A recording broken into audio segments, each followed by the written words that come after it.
This is the exact decision-making framework that I use to grow my e-commerce company by over 100% every single year that it was operating for multiple years in a row, right?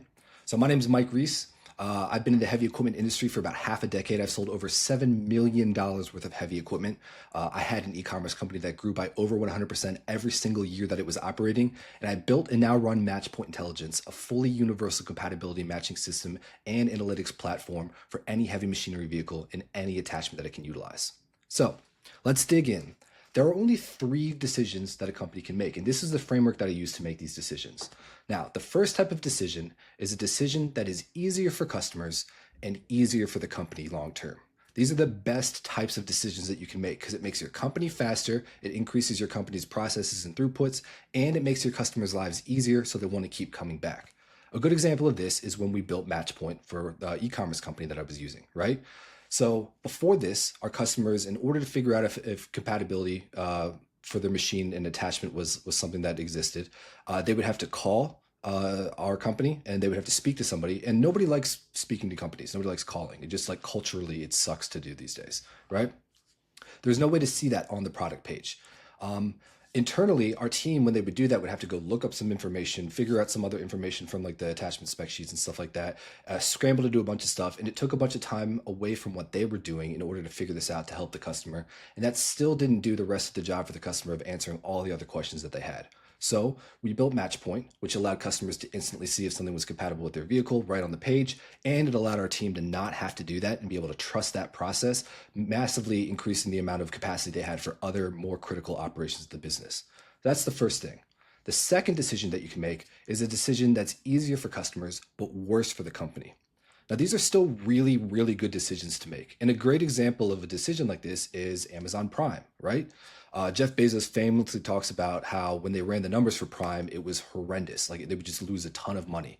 But he knew that there was a feedback loop with Prime where it would get customers into their ecosystem. Customers would appreciate that more in terms of being able to have free shipping. So it would keep people in Amazon that way. And then when they had Amazon FBA and stuff like that, those items got accepted to use for Prime, so customers could purchase third-party equipment for through Prime for free shipping, which means that the manufacturers that were working with Amazon through FBA made more sales on their systems as well. So it was ultimately a much better decision long term, even if it did hurt the company short term, because of the amount of continuous growth that they saw over the years after implementing the system.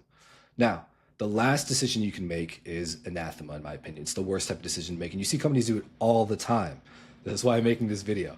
It's a decision that is harder for customers, but easier for the company. It's an incredibly short-sighted decision that usually really harms the customer experience and does a slightly better short-term experience for the company. So a really good example of this is if you have to call Xfinity or something like that. And you go through a phone tree and it's impossible to speak to a human being and it sucks to use them. The only really reason that they can get away with that is because they have a relative monopoly on that particular side of the process. But you'll see this with companies that don't have that, and they'll make these decisions that oh, if there's a return, we're going to charge this huge amount of extra money, which is going to make the customers' lives way worse. It's going to kill retention. People aren't going to buy. And but if we do get a return, we're going to save a little bit of extra money. Predatory pricing practices and stuff like that only benefit the company, AI phone trees, AI chats, stuff like that. Things that on the short term might allow the company to maybe reduce headcount, streamline their operations, but create a worse customer experience long term. These are the worst decisions you can make for growth as a company. And usually when you start to see companies do this, they tend to plateau in their growth because customers realize, hey, this used to be good. Now it sucks more than it did beforehand.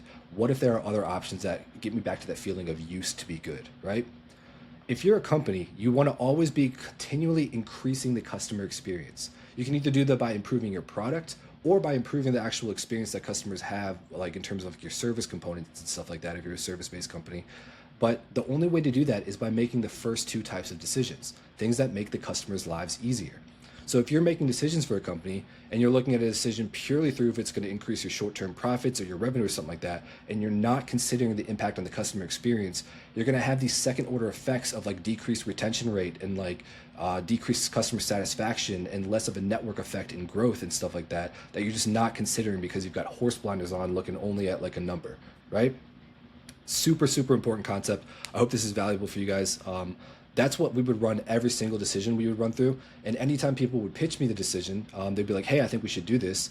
I would ask them that question. I was like, okay, is this easier for customers? If it is, cool, let's do it. If it's not easier for customers in any way, if it's just only easy for us, and it somehow makes it worse for customers, then we will never do it. If it's obvious, if it's neutral for customers, it's only like an internal process, you can still do that kind of stuff for sure. But you never want to get into a situation where you're actively making your customer experience worse as a company just to make your own lives a little bit more easier.